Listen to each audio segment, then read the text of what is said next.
Welcome to the O.W.P. This is our wrestling podcast. This is Dave along with Jess. Grazie, Dave. Cuz. I'll take it from here. And Craig. Check. Bringing you our perspective on the world of professional wrestling. No inside sources, no ties to the industry, just stories from the diehards, sharing opinions with you. And now on to our topic today, wrestling's funniest moments. Hit us up on Instagram at O.W.P. 2019. Click on Linktree. You can find us on several platforms, including Apple, Spotify, SoundCloud, YouTube, iHeartRadio, Stitcher, and Google Podcast. And don't forget, we are now part of the Wrestle Hub family, all about wrestling podcast. Catch them at the Wrestle Hub on YouTube and Instagram. Is it time to get funny, guys?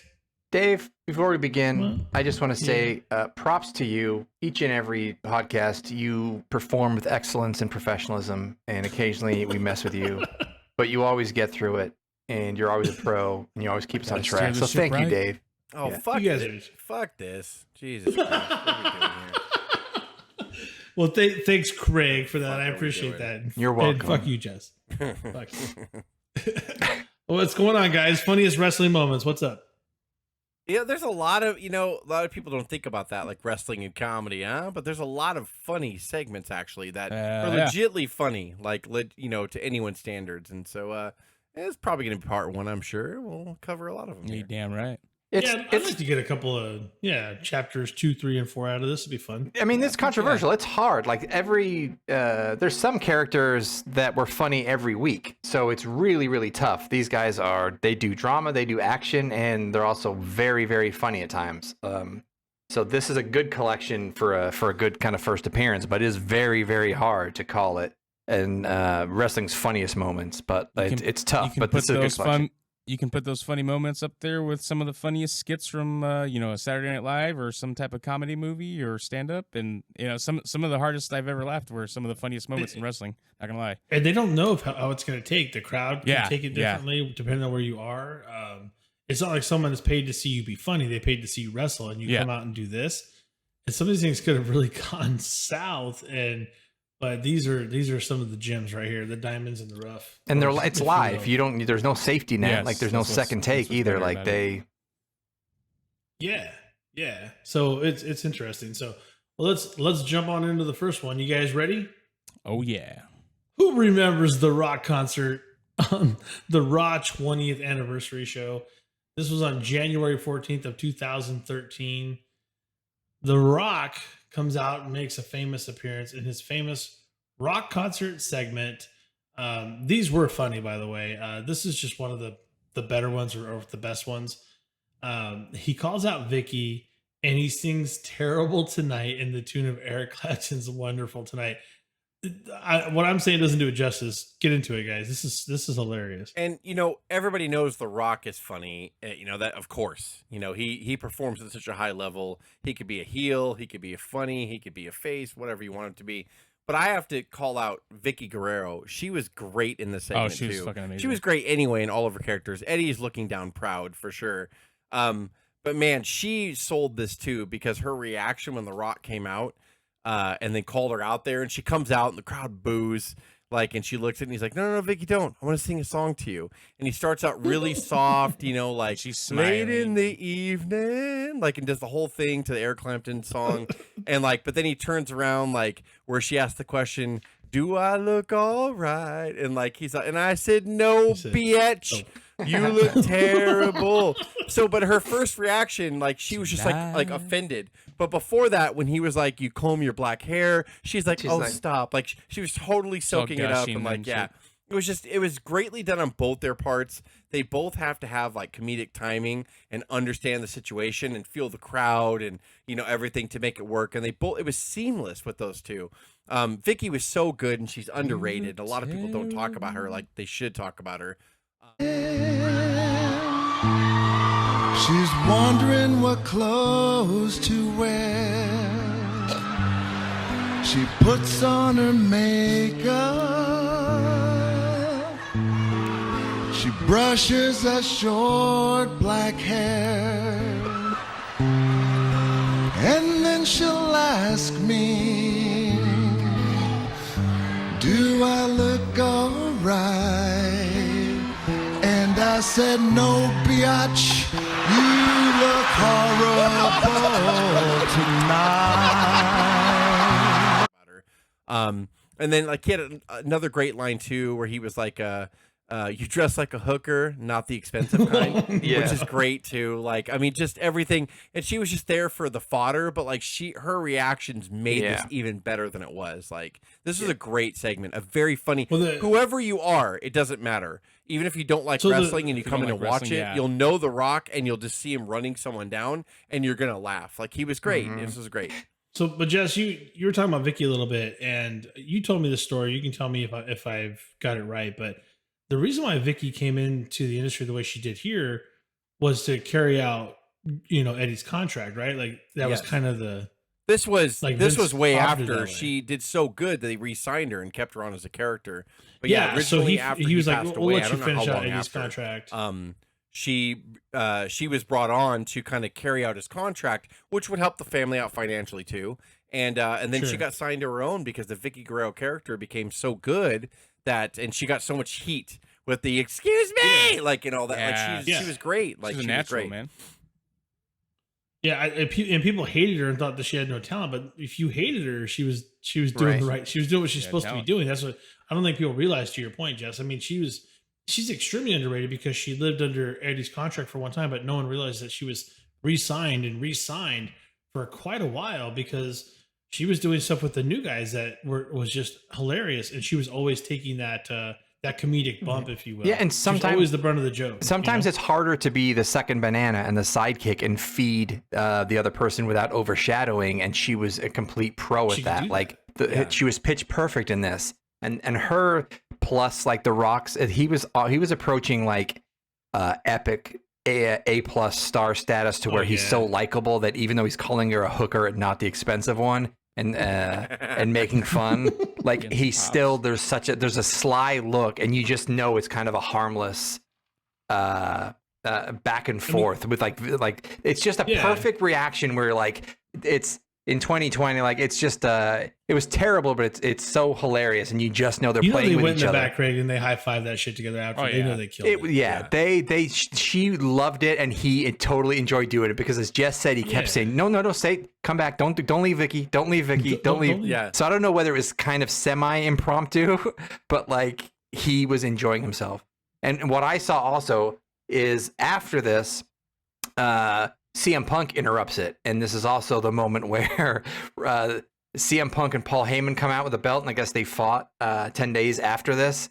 And Rock called Paul Heyman. It said Paul Heyman has Twinkie tits to the live Houston crowd, and there was no change in expression in Heyman or CM Punk.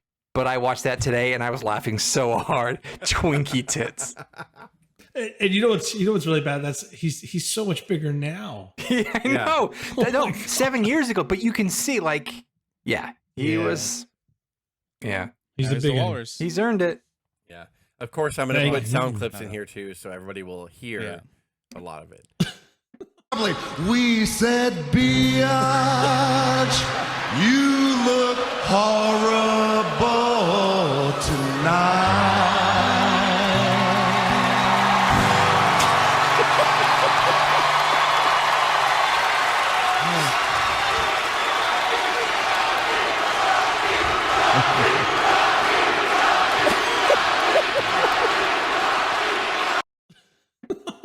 That'll be fun. You guys ready for the next one? This is the one that you never forget. This is like the best. To me, it's one of the best comedic performances ever. And VCam, of course, is a big part of it. So it's the debut of Mr. Sacco and the Bedpan on October 5th, 1998. Oh my gosh, 22 years ago? That's Holy ridiculous smokes. to even think about I'm that. killing myself. Yeah, I agree. Vince with McMahon Old as was shit. in the hospital for a broken leg. Throughout the show, the cameras would cut back to him constantly being interrupted. One of the interruptions was Mankind coming to keep Vince company, and he introduced Yerple the Clown and Mr. Sacco, a plain white sock that was with a little face drawn on it with a black marker. Apparently, Yerple the Clown didn't make it, but Mr. Sacco was absolutely in and was Makes him born kiss the and boo boo. moved on. We know Mr. Sacco quite well. But that's not what I remember about it. I know that's kind of where it starts, but this is where it gets to be a lot of fun because Vince. Because it's two separate super segments. First one paranoid. earlier in the show Yeah, was it is. Sacco and Yeah. Yurple. They did like 3 of them. we I get think, into a right? second. Oh, did they? Yeah, they did Yeah, about they 3 or kept 4, yeah. visiting Vince throughout the night. I think it was like 3 segments, and then finally the last one was Yeah. this. What's the one I missed Finally then? I saw the Yurple and Mankind, I and then think the it was last just him Stone getting Cold. in the hospital and getting checked in and everything. He's like, "Now, Oh, that was the listen to first me. one. You keep Austin out of We're here." gonna Like, do it was this. a set. It was so obvious. It's The like whole him thing to was just visit such a you. deliberate It's setup. your You know? bull. Yeah. Yeah. And, Vince was paranoid that Steve Austin would show up to the hospital and attack him. Of course, in the final segment, a doctor with a face mask on turns around and says, "Oh, I'll take it from here, nurse." Steve Austin attacks Vince on the hospital bed and takes a bedpan and literally whacks him over the head with it. The And it pin makes heard the around the room. best sound. It really in my does. opinion. Oh yeah. But a lot of people Um, have talked about, I don't know if it's like documentaries I've been watching or shoot interviews, like they're like, this segment is comparable to any comedy sketch you could see from Saturday Night Live. fuck Like yeah. everybody was so good. It was just everything from Mankind to when Austin turns around, he's like, "Oh, I'll take it from here, nurse." And he was just so calm and nonchalant. He wasn't like this big screaming wrestler. It was just like a comedy. They both knew. He's like, "Oh, I'll take it from here, nurse." And then he grabs Vince's leg and starts hitting his leg. Yep. And that was fucking funny, like in itself. Like, yeah, just hitting his leg made me laugh so hard. I'm like, yeah, and they hit him with a bedpan, and then he shoves the fucking enema thing up his ass. Like, yeah, it was just like He's wearing tidy whities and thrown off the bed 3 times. yeah, like they you throw him can off see the his bed tidy and Vince whities. is in his underwear, of course, and like, yeah, it was so good. Like, it's such a funny. Again, you have a non-wrestling fan in the room. People are like, "That's fucking funny." I can't wait to get out of here. There. Is it normal? Yes, it looks real good. Looks real good. Looks just fine to me. How about you, doctor? Oh, I'll take it from here, nurse.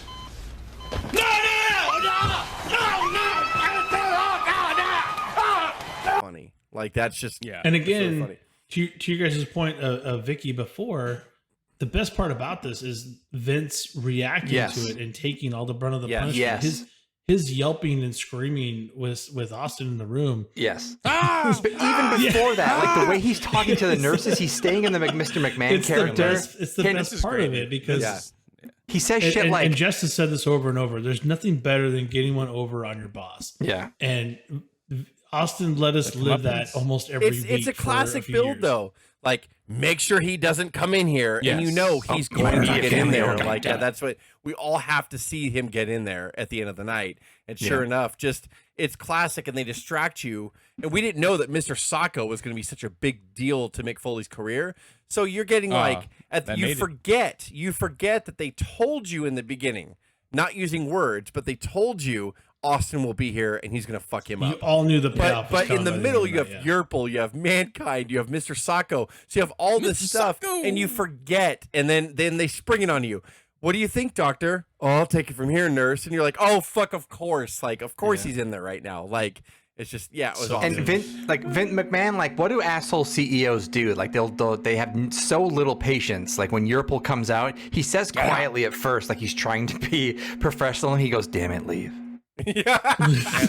Damn it, leave. And then he goes, "Damn it, wait!" Like Yeah, there's he goes Foley from has the 0 gazoo to or 100, the but gazelle or it's- whatever, the wing, like right in his ear. Yeah. And he's Yeah. like, damn it, leave. Like, yeah, it's just, yeah. Like he's such that asshole. Everyone knows that boss, that asshole that gives you one shot of like, let's just not to be. And then he just yells. They have no like patience, and he does that a couple times where he's like yelling at them, like taking the blood pressure, and he's like, "Well, you tested before, it's normal. You're gonna test it again. It's normal. It's normal, right?"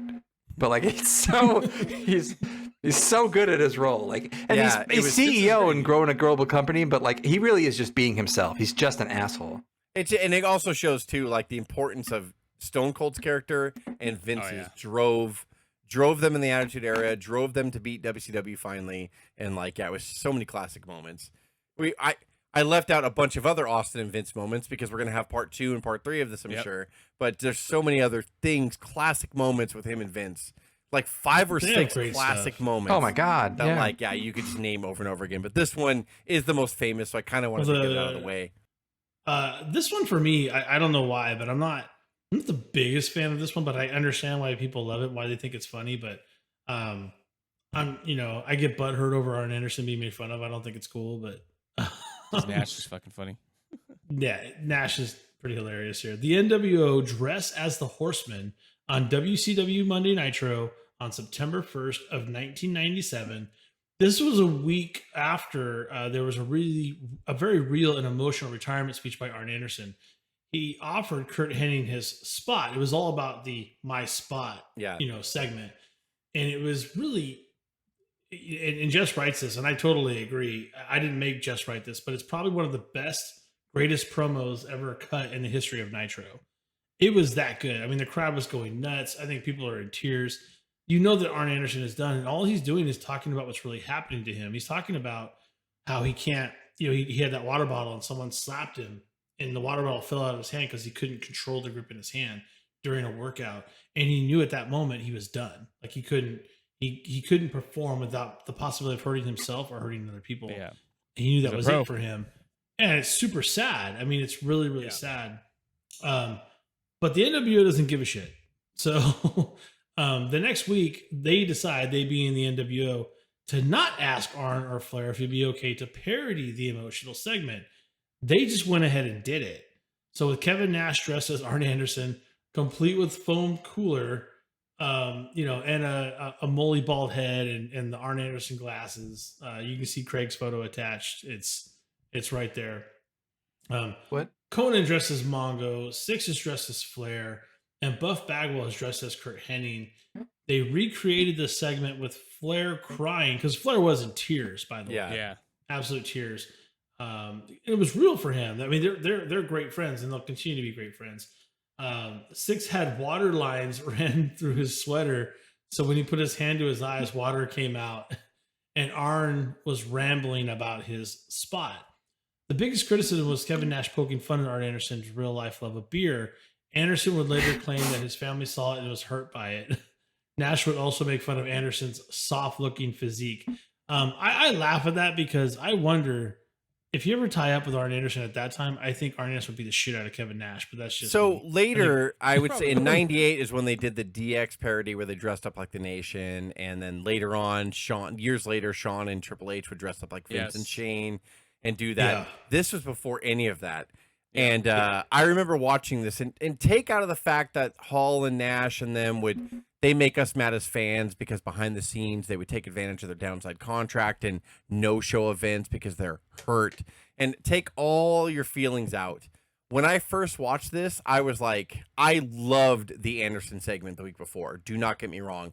Flair being emotional probably almost made me cry when I first saw it in real life too. I love Flair and I love Anderson. I love the Horseman. I love the whole history.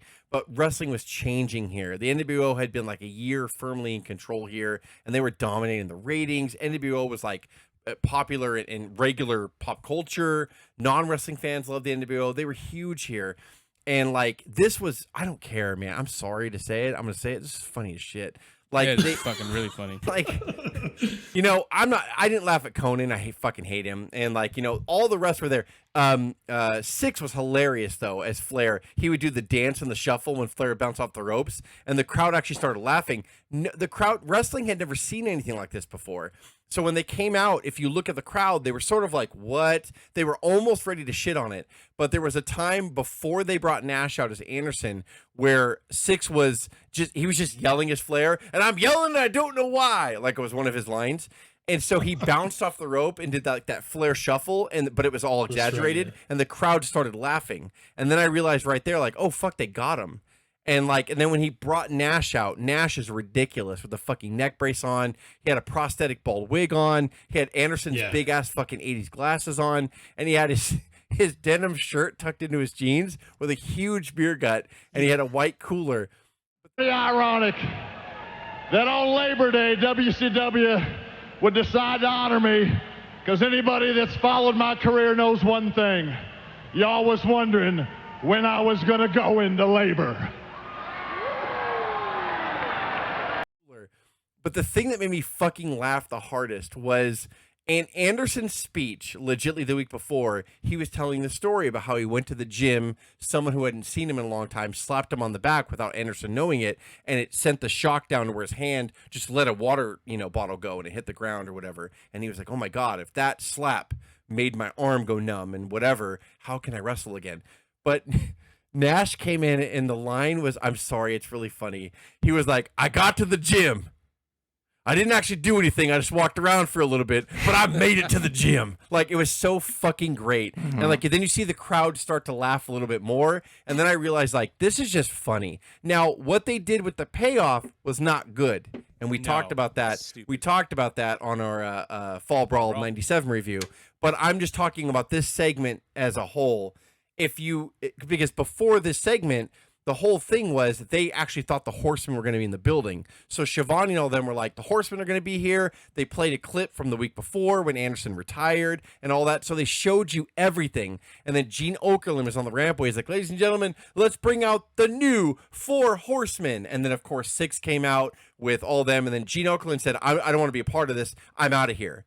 And so he leaves, and then they go to the ring and do this whole parody. So it was booked really well. And the video package before they came out, you thought the whole time from the beginning of the hour, Shivani's like, and later on, the Horsemen are going to be here with Kurt Hennig, the new enforcer. They're going to talk about. So, like, and I think legitly in real life, I don't think the Horsemen were in the building because they were on a tour of Japan or something. I don't remember why they were in the building, but that's what the whole controversy backstage was, and that's why this has kind of grown as legend over the years, because they did not ask Flair and Anderson. Anderson and Flair were not in the arena that night, so when they came out and did the prosthetics, Anderson and Flair were watching it on TV like everybody else going, what the fuck's happening right now? So behind the scenes, it caused a lot of problem, but if you just keep it in the bubble here, they did a lot of fucking funny shit. And then the play on the word spot, like, was just, Nash was a genius here. Like, he was really funny. He was very funny. I think we have a podcast war here. I think it's cousin Jess versus Dave and I. I'm actually on Dave's side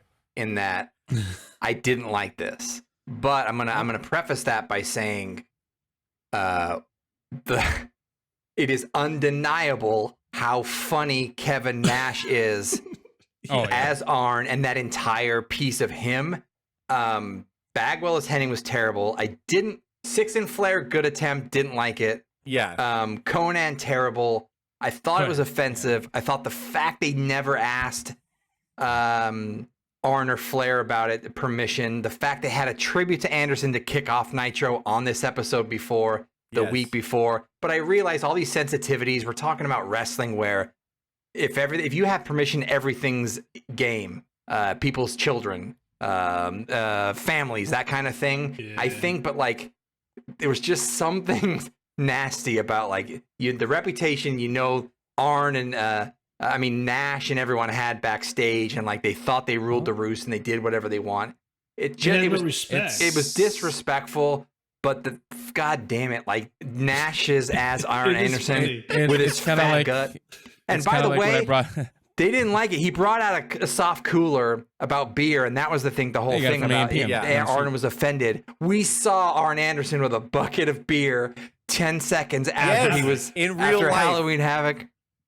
So but yeah. And so I'm torn. I thought it was disrespectful, but just like the next. It's like I said in the Legion of Doom episode. You need those real life, sometimes negative stories, or they went out of their way. They went over the 4 Horsemen and just decided to do it without it. It wouldn't be as legendary. It's iconic. If they would have booked this right and the Horsemen would have got their proper revenge, like faces should, we would all be like, "What a great angle!" Yeah, that's a great point too. But it didn't. Yeah, it didn't work. It would have been way better. Yeah, they booked it like it was just way better. I think that's the bigger problem with it. On the hindsight, that's a really good point, Jess. That there was never a payoff for it. It was literally just making fun of them.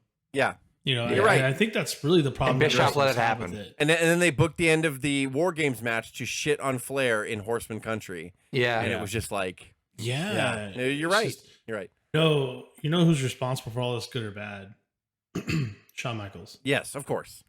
Because Shawn Michaels would be that guy that'd be like a big old asshole and be like, "No, I'm going over 1, 2, 3," and fuck probably you, taught Nash and Hall everything they know about being a dick. And that's what I'm saying. Yeah, that's exactly what happened. And you can argue Shawn Michaels. Shawn Michaels is responsible for the NWO. God damn it. He is. Don't listen to him. Nash, do go to WCW. My Shawn Michaels is hey. John Laurinaitis. That's awesome. I was fine with it. Yeah, Nash is fine. He's so humble now. Nash is fine. It's fine. I'm just a sexy boy. Sexy boy. I'm not your boy. I'm just a little mad about the beer spot. Just a little Yeah, mad. just my about it. kids were watching. That's all. No. Yeah, we talked about it. We're good now. I'm known to enjoy a beverage. And I'm gonna be honest right now. I'm furious. You can't tell with Art, man. That's the I'm scariest the most part. furious Absolutely. I've ever been in my life. But it's fine. I'm shaking. But it's fine. I bit his balls off 2 weeks later in Charlotte. Nash never talked to me again. I stuck an ice pick in his wife's neck. I'm so glad we extended the segment. I'm so glad that we did. That was so I am the real Iceman. I'm not sure if the last one's gonna top it, but let's give it a shot. The Mountie goes to jail on WWF SummerSlam in 1991. I love how he and the Big Boss Man had a jailhouse match because they're both police officers, so someone has to go to jail. The loser had to spend the night in the New York City jailhouse. He knocked the wind right out of him.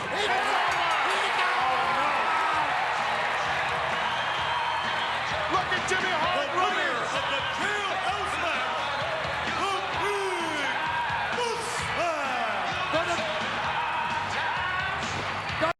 Jailhouse.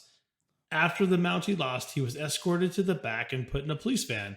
They had a few segments of him getting processed, and the fingerprinting segment was pretty funny. Jail. You're hurting me! Oh! You're hurting me! You're hurting me! Get him in there! Into the paddy wagon. I can't do that! Beautiful. Door is locked shut. What do you guys say about this one? So the reason why I chose this because it's 1991 and WWF was very bubblegummy and cartoony and very deliberate and dun dun dun dun dun dun. But this one was a little bit weird. It was live because it was SummerSlam 91. They were in New York City. So it was a fun segment. You know, Bossman beats him or whatever. And Mountie's very underrated, by the way, Jacques Rougeau. He's good. And he's very funny, too. So he's taken back and he's fighting against it. But they get him. They do like 2 or 3 segments throughout the night and follow him. The last segment actually does not hold up very well in 2020.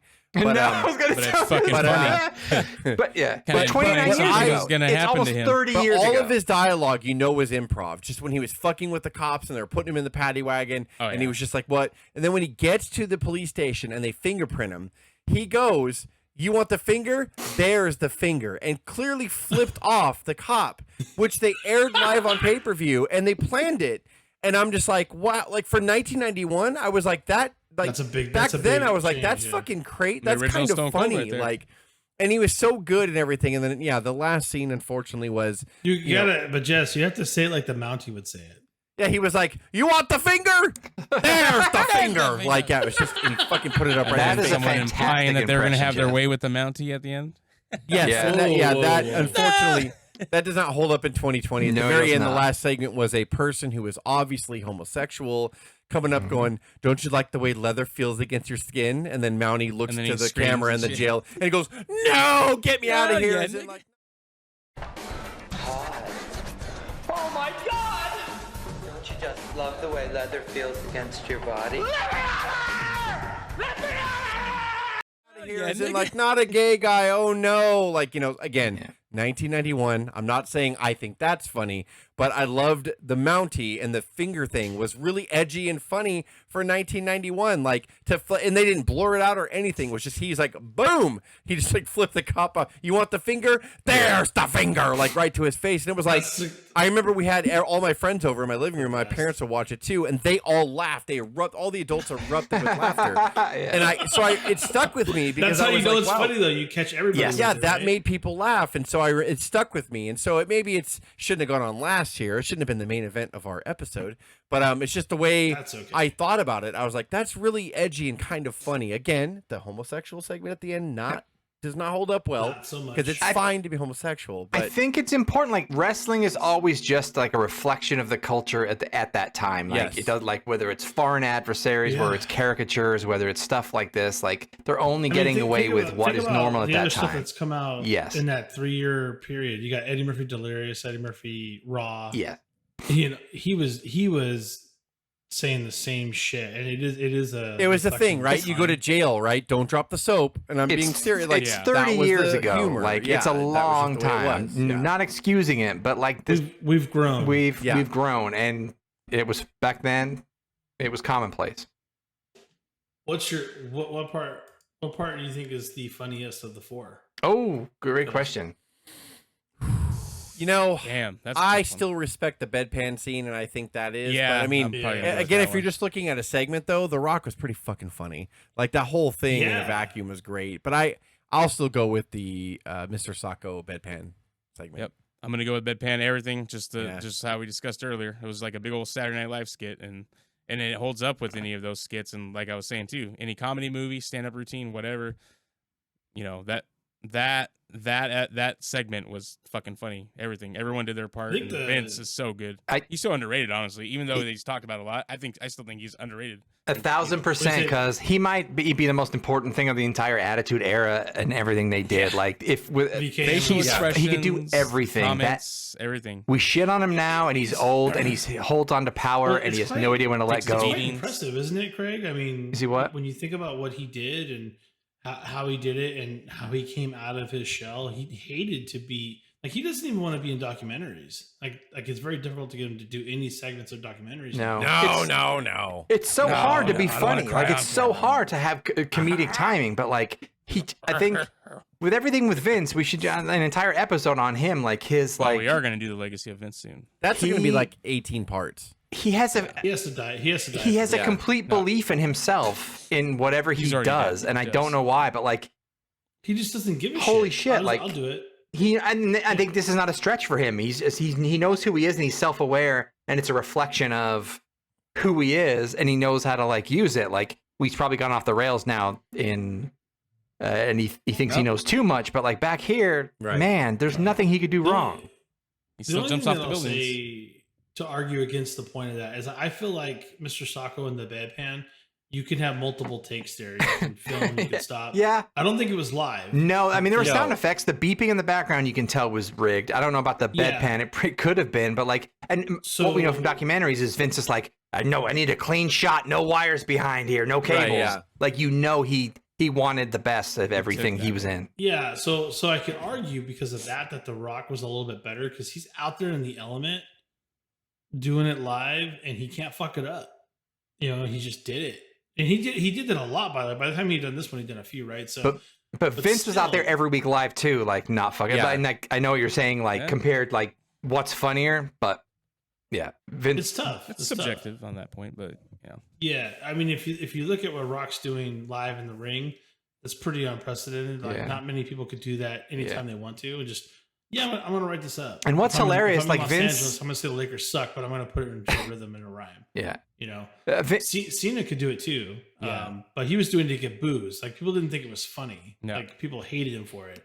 The Rock would get like the boos, but then also like that's fucking Laugh and hilarious. shit, yeah. I saw something on the internet today, like Ron Simmons' first Damn with John Cena with King Booker in the ring, and Ron Simmons comes out and just it takes 36 seconds, but it's the very first time he just goes, "Damn," and then walked out. I think we just found our next. Our next. But what that topic is the started, damn like, segment. yeah. So we all agree the Mountie. That's right, the Mountie. That's Final that's the segment one. of the Mountie. The lesson. final segment of the Mountie. Or Vince The not final giving his segment. wrestlers No, health care. no. best I think part. that's I will funny. not commit to that. It's one of the funniest right parts. now. It's a funny part. Yeah. The chair's gonna squirm. It's gonna squirm, Jess. The chair's gonna Yeah. squirm again. It's gonna happen. So hit us up on Instagram at O.W.P 2019. Click on Linktree. You can find us on several platforms, including Apple, Spotify, SoundCloud, YouTube, iHeartRadio, Stitcher, and Google Podcast. But don't forget, we're also part of the Wrestle Hub family, all about wrestling podcast. Catch them at the Wrestle Hub on YouTube and Instagram. This is Dave, Jess, Cuz, and Craig with the O.W.P signing off. Have a good one. Nurse. Biatch. I'll take it from here.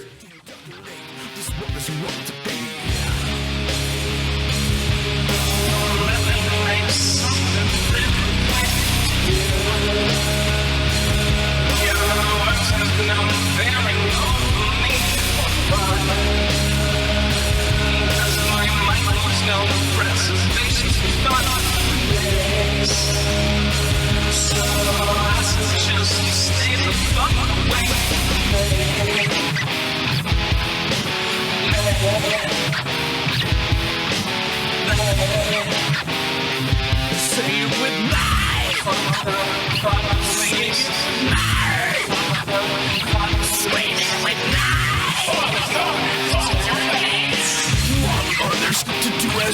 not as they should for themselves, oppressing your own cognitive function eliminated. Conversations are checked for growing and awakening because of your own weak and fragility. Such an man in this world always while you hold and victimize you. To those who wish to defeat and all is true. It's them versus me and you.